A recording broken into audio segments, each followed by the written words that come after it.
Aare Taiwo, Executive Chairman, Isolo LGA. So basically, our party, the All Progressives Congress, is conducting its Congress, LGA Congress today. And in Oshodi Isolo, we have Isolo LGA, we have Isolo LGA. So I am the chairman of Isolo LGA. And you can see my counterpart are here also. The chairman of Oshodi Isolo was here, the chairman of Isolo was here. So basically, every 4 years, what we come to do is to do the ritual of our party, by appointing, electing, selecting new party executives. In this case, we have gone into election. The leaders of the party unanimously have agreed on consensus. So that is what we have done today. Basically, my message to them is very clear. You understand the assignment. Our president, our performing father, His Excellency Asiwaju Bola Ahmed Tinubu, has done so much for this country.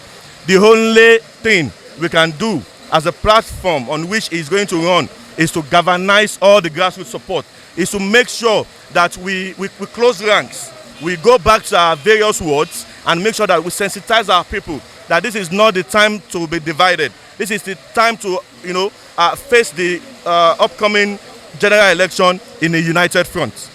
Aare Taiwo, Executive Chairman, Isolo LGA. You're welcome.